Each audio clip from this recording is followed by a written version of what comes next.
Am I introing ourselves at all, or are we not?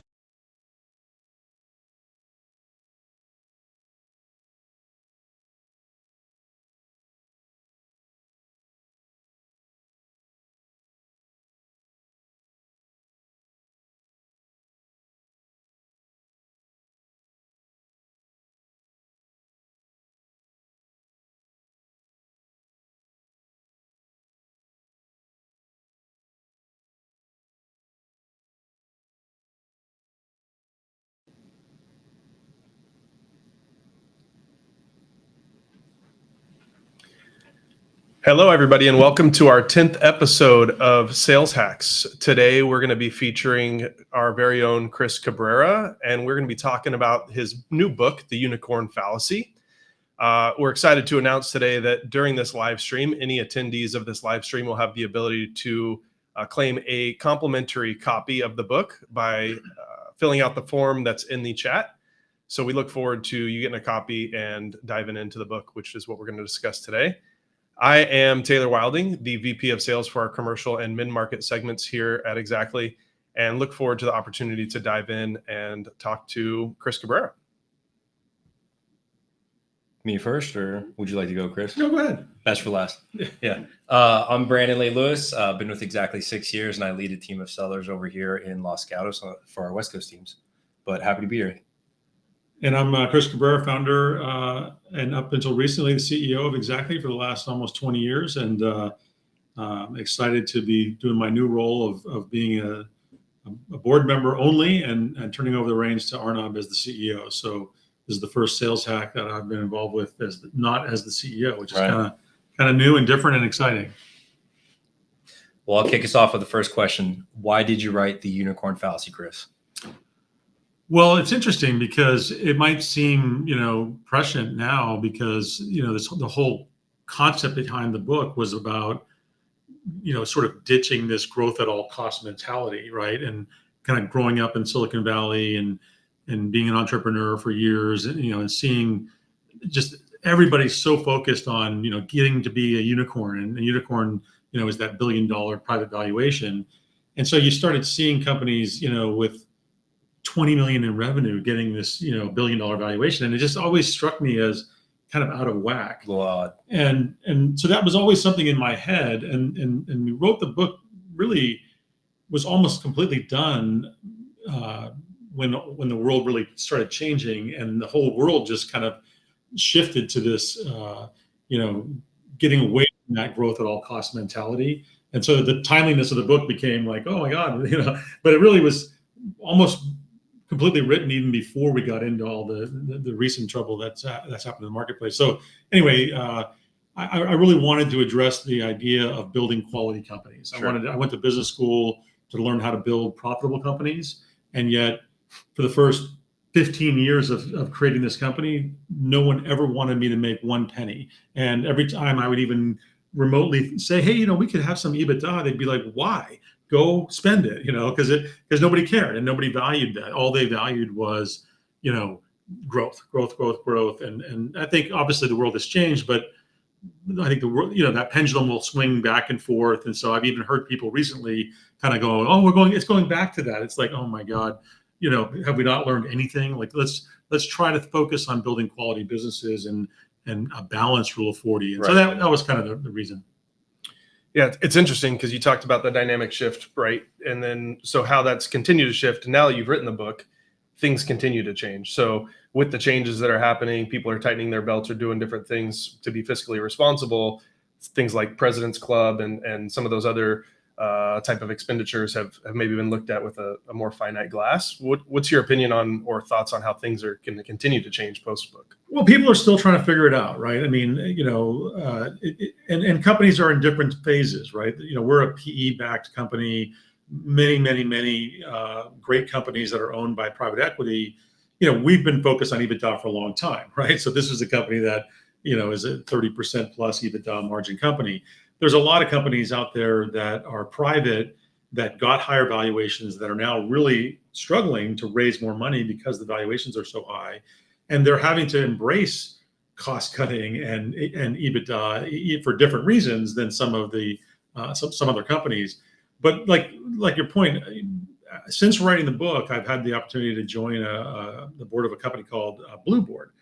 And I'm fascinated by it because it is all about, I mean, there's no bigger President's Club person than me, right? You guys know we've gone on President's Clubs together. They're the greatest trips in the world. And my wife loves them. Ruined all my holidays. I mean, yeah, they're the greatest trips ever. And I've been planning them for literally 25 years or more and going to them and just absolutely love them. But, as a CEO, if I'm putting on the hat, they're very expensive. And more as time has gone on, I've found that, people's lives are complicated, right? And I've had, you guys know, we've had cancellations like within 10 days of the trip because babysitters or somebody got sick or grandma can't, watch the kids. And in fact, you missed the club. Thanks for reminding me. Sorry to bring that up, but I heard Spain was great. Yeah. And then there's also the dynamic that, you have your certain set of winners, which you take to these very expensive, trips. But then because you want them to interact with, you bring the rest of the executive team, it becomes a pretty expensive proposition. And it's not unheard of at all for companies to spend $600,000, $700,000, $1 million, multi-millions of dollars. And the thing about Blue Board is it's all about experiences and letting people choose when and where they want to go rather than doing this big elaborate company trip. Now, don't get me wrong. I'm a big fan of those big elaborate company trips. And if money was no object, I'd say, let's do them all the time. Let's do them weekly. But I just think in this new world where you're really, if you're smart and you're paying attention and you want to be a business that's still around, in years to come, you've got to be focused on that bottom line EBITDA number. And, you can literally save hundreds and hundreds of thousands of dollars by not doing the big trip. Yeah, you lose a little bit of the camaraderie. I get it. But hey, in this world, dropping $200,000, $300,000, $400,000, $500,000 of extra EBITDA, you can get the camaraderie somewhere else. So anyway, so that's an example of one of the things that if I had known about that company prior to finishing the book, I would have done a whole chapter on it. But anyway, we continue to build up the story. I think it changes the EBITDA at my house too, because I get less boxes for getting preparation. My wife's new wardrobe that every P Club comes with, so affects us there too. I mean, thinking about dropping to the bottom line some of the top objectives for C-levels for our sellers out there that might be listening, what are some ways that you can maybe help them have those conversations to help those C-levels achieve their objectives? Well, I'm a big fan of this term tributary, right? And what I mean by tributaries, and I talk about this in the book, is finding, you're not trying to find one thing that's going to save you all this kinds of money. I just talked about Club, which could save you $500,000, but on a very large company, a decent sized company, that's not going to do it, right? That's one tributary. So you need to find a number of these different tributaries. And it's the combination when you start adding them up that it turns into this, much larger current or wave or whatever of EBITDA. And so I think in the book, we talk a lot about examples of ways to create intelligent revenue, right? Create revenue that is better than just, incentivizing reps to close ARR at all costs, but think about how long that revenue is going to be coming in. Think about how much it increases automatically every year. Think about discount percentages, in ways that most companies today don't think about, right? Most people today, it's literally like, I've got this list price 100K deal. Reps are going to discount it down to 70K. We're going to pay the rep on the 70K. And that's it. That's how they, most companies, that's the comp plan. It's not much more complicated than that. The problem is in this day and age with technology, that really is missing a massive opportunity to have reps much more tuned in and focused on quality of revenue, not just revenue for revenue's sake, right? Not just the booking. Yeah, that made sense 10 years ago, but come on. In this day and age with the technology that's available, you can really fine tune the performance of reps on the things that are most important to managers.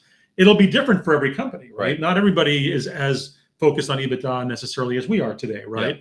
But whatever it is in the stage of that company, let's identify what that is and make sure that, remember the first book I wrote was called Game the Plan, right? And it was all about this idea that people think gaming the plan is a dirty word. It's not. It means that you just have to design plans more intelligently so that when they inevitably game it, guys like gals like us, or guys like us, and women that are on the sales team, they're going to do that. They're going to game the plan, and that's a good thing. Yeah. But if you don't design the plan correctly, they're going to game it at your expense. So that was that. This was a kind of a follow-on to that whole. Just make sure everyone's rowing the same boat, same direction, right? That's right. So you talked about technology in there, right? There's really the 3 top costs that organizations have are the people, the technology, and then of course facilities and such, right? So when you talk about technology and then maybe some sales leaders reluctancy to adopt certain technologies because maybe for different various reasons, right? They might think that it's going to take over what it is that they're there for or what have you. So from your perception, how does technology come into the picture when we're talking about companies weighing out the cost with technology and then leveraging, like Gartner says, technology as a teammate, and how does that influence the efficiency and productivity of sellers? Yeah, this is a great question because technology is omnipresent. And the problem is, as you say, there's so many things out there that what I find is a lot of sales leaders kind of get overwhelmed because there's an app for everything, right? Yeah. And you can look at the number of apps being used within a sales team, and it's measured in dozens, not not a single hand. And so when people start talking about yet another app, I find that a lot of sales leaders, their eyes gloss over, oh God, another app, right? I think the smart sales leaders are really trying to separate, those that really are game-changing behaviors versus sort of nice to haves. Right. There's a lot of these siloed sort of nice to have apps. I think we've been lucky enough to be very focused on areas where when you're talking about compensation, which is the largest expense item, next to just base salary for people that companies have, the way that we dangle that carrot and the things that we dangle them, the reps to do to get that money is incredibly important. Mm-hmm. But also we've built out other things, as you know, like forecasting and things like that. The reason is those kinds of apps can really change behavior. If you're not using a forecasting app to intelligently look at AI and look at the pattern recognition of all the deals that have previously closed and help reps almost from an educational or coaching perspective, hey, you're saying this deal is going to close, but when we try to pattern, when the machines try to pattern match that deal against all the deals that are successfully closed, it's not working for these reasons. So go fix those things. That's a piece of software, that you can't afford not to have. You know what I mean? Yep. And so I think it's one of those things where the challenge for today's sales leader is to separate and sift through what are the apps that are must-haves and what are the ones that are nice-to-haves, and focus on those ones that move the needle, because obviously that's what's going to drop those EBITDA dollars. That's what's going to create more intelligent revenue. That's what's going to create more of a balanced rule of 40 or rule of 50 company, as opposed to just some whiz-bang app that Yeah. To me, technology shouldn't be thought of as just a cost center, right? It's really, that's the reflection that sales leaders maybe should have is this just a cost center, or is it a form of a profit center because it changes the behavior as such that you're going to actually drive greater revenue and better revenue, to your point. I agree. But I also think too, and there's like a lot of sales leaders, no offense to sales leaders, but they can become scared because, like, forecasting is a good example. Forecasting is kind of a dark science that, good sales leaders, they kind of just have a feel for the business, and they don't want to give that up. Right. And so they think, oh, I'm not going to get a forecasting tool because that's what I do. I'm great at forecasting. Smart leaders realize, no, we're not trying to replace the voodoo that you do.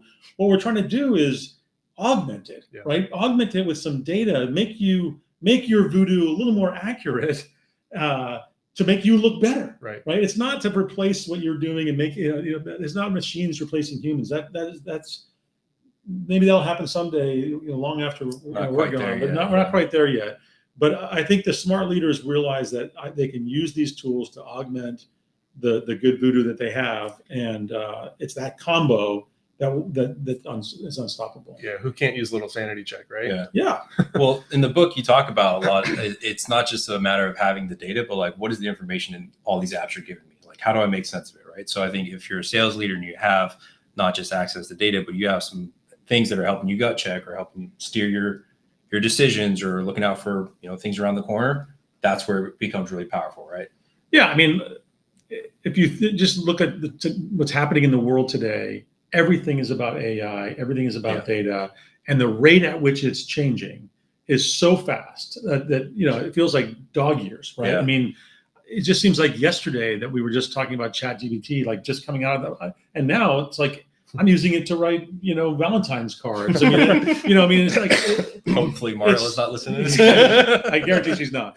But it's omnipresent. It's everywhere. I mean, the data is, and that's just happened like in less than a year, right? Yeah. Imagine 2-3 years from now, it's going to be insane. And so I'm telling you, if you're listening to this podcast and you're a sales leader and you're not waking up and saying, I better get on this train, you will get left behind. And your competitors will be doing it, and your peers will be doing it, and you will probably have to be dusting off your resume because you cannot hide from this and you cannot ignore it. You need to get out in front of it and become an expert at it. And that's the best value that you can make for your own brand and for your business, your company's brand. So you've talked a little bit about culture, and I know that's been a big thing for you here at Xactly over the last 18 or so years. When we think about culture and salespeople and the little changes that they're making in their day-to-day, activities, especially with dynamic times, just talk a little bit about, from a personal growth mindset, how does that all come into play from a company culture perspective, right? Like, I can do what I want to do, Brandyn can do what he wants to do, but really we're only as good as we all do together. So just talk about culture in general and how that plays a part in companies being profitable or not in the growth at all cost mindset. Yeah, I mean, I think part of this whole thing is you've got to get buy-in within the culture of why this matters, right? When we first started, I mean, remember what I said. Xactly is a almost 20-year-old company. For the first 17 years, no one ever asked me to make one penny. They didn't even want me to make a penny, right?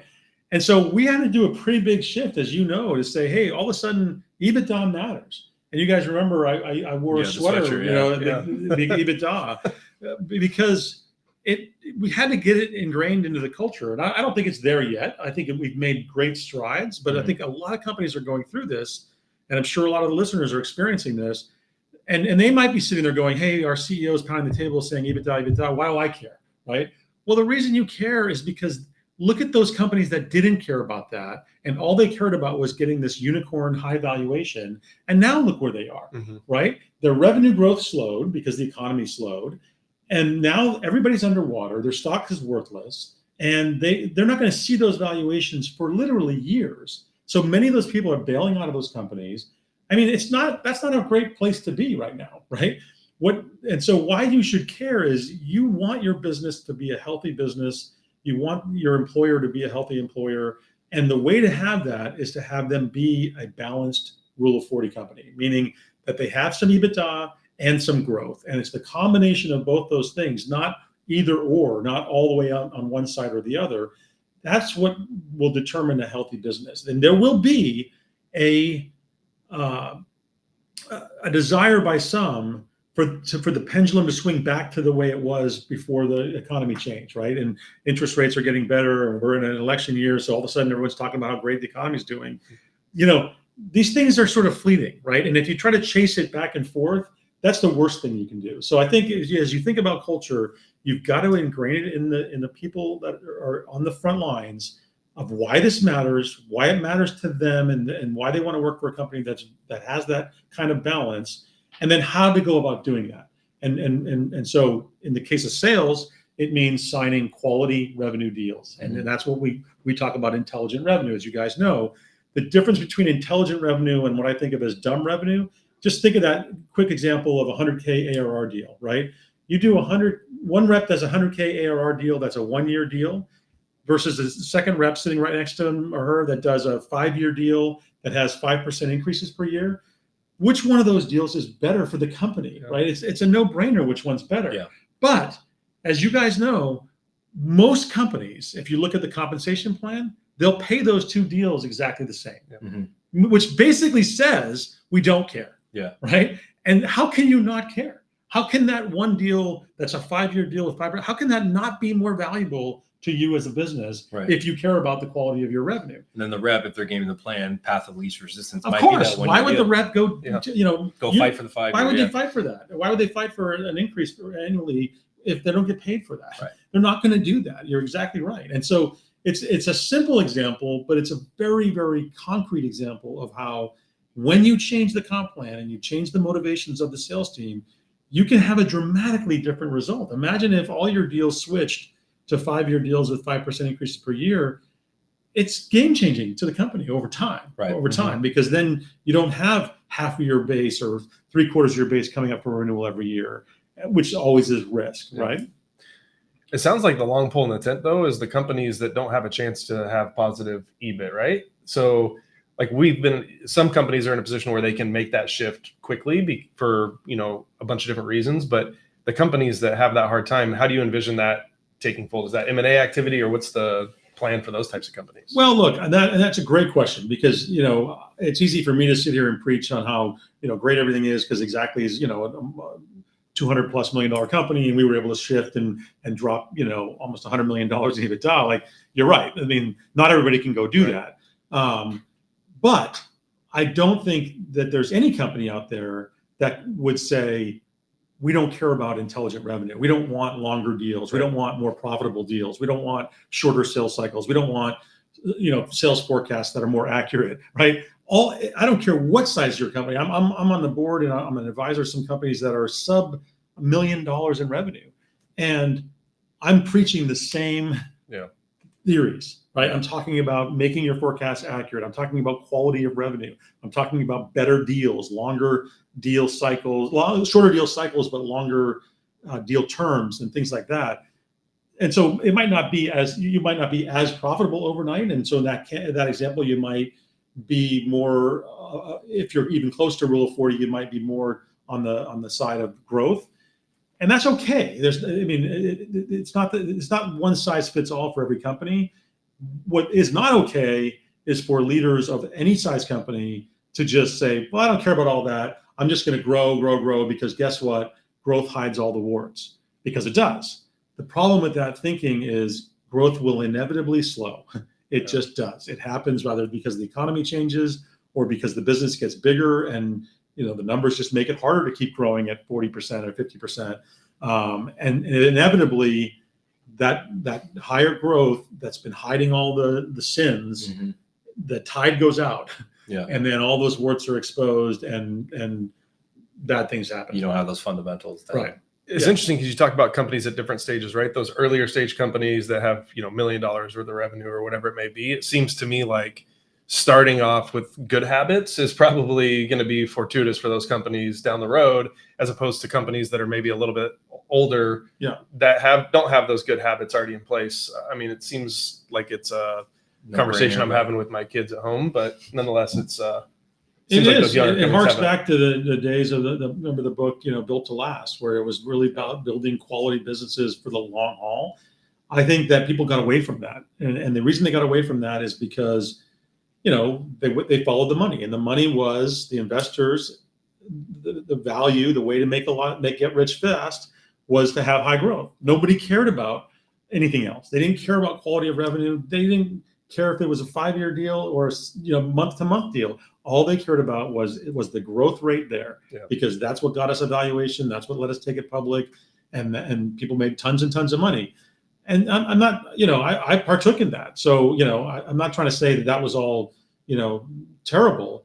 What I'm saying is we've learned a hard lesson, especially over the last 18 months, where so many of those, unicorn by definition should be rare. Should be rare. Yeah. Right. And the subtitle of the book is Ditch the Unicorn Herd, which I think is kind of interesting, just visually to think about a herd of unicorns. So it's an oxymoron, right? Right. But yet that's literally what we had, or here in the Bay Area at least, but even elsewhere in the world, where there was so many of them. It was a joke. It was no longer even rare. Yeah. Right. And we got to get back to where, when you build $1 billion valuation company, that should be rare. It should be hard. Yeah. It shouldn't be a company that's doing 20 million in revenue. Give me a break. Yeah. Or if it is, maybe it's that one rare Some special sauce. special Yeah. thing that, that like a chat GPT when they first started. I don't know.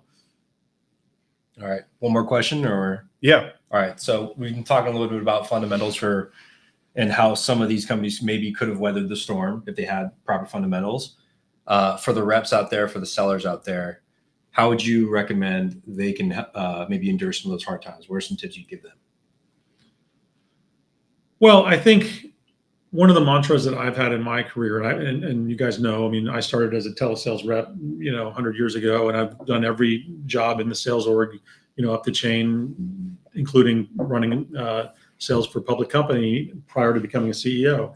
Right. And so one of the mantras that I've had my whole career is this idea of constantly reinventing, not believing your press, not, getting caught up in personal accolades, but focus on how can I better myself? How can I, take whatever I'm doing now and do better? And so I think, I'm always a fan of encouraging reps to make themselves better in whatever that means. Right. Go back to school, take classes, learn how to be a better rep, ask better questions. I think the technology, we talk about technology and how there's so much of it, and how there's some that are so great. These technologies that record phone calls are amazing. Yeah. If I had those years and years ago when I was a rep, I would have sat down with my man. I mean, by the way, we were doing this. Barry Ryan, a great sales trainer, you guys know him. Yep. Years and years and years ago at Silicon Graphics, he turned me on to. We used they were literally tape cassettes, and we were tape recording our calls, and we would sit down with our managers and hit play and then hit pause. It's like watching tape. Yeah, and now you can do that so much more elegantly with the technologies that are there. If I was a rep today, I would be listening to those over and over and over again. I would be sitting down with team calls with my peers to try to find out, because there's nothing better than to hear how someone else handles an objection better than you, so that you learn, right? And today it's hard to do because a lot of people aren't even in a bullpen anymore, right? They're in their studio or at home, making that call. They don't get to hear how other people are, and that to me, that's a big loss. And so I'm not saying we all have to come back to work, although I think we should, as a couple of days a week. But the way to get around that is to do group calls and review calls and hear other people and make yourself uncomfortable to listen to yourself in front of others on how you handle an objection, because there's no better way to improve your skill than to go through that. So I don't know if that's what you're looking for, but no, it's great. That's certainly one thing I would be doing. Yeah. I'm sure a handful of viewers probably just Googled what a cassette tape is to figure that out. But nonetheless, so, Chris, I've been fortunate to be a part of probably about a quarter of your time at Xactly, and you've made a huge impression on me personally and on this organization. So first and foremost, thank you very much from myself individually. And then I know that I'm speaking for the rest of the Xactlyans, that you've definitely changed a lot of people's lives. People that have the opportunity to buy a house, second house, whatever it may be, that otherwise they wouldn't have, or have kids and things like that they feel comfortable doing because of the opportunities that have been afforded to them here at Xactly. So thank you on behalf of myself and the rest of Xactly, as you've made a huge impression on a lot of people, not just at Xactly, but of course our customers, those that, have the ability to see their commissions and the like out there, which, we appreciate all of our customers and the ability to help drive those behaviors. So thank you very much.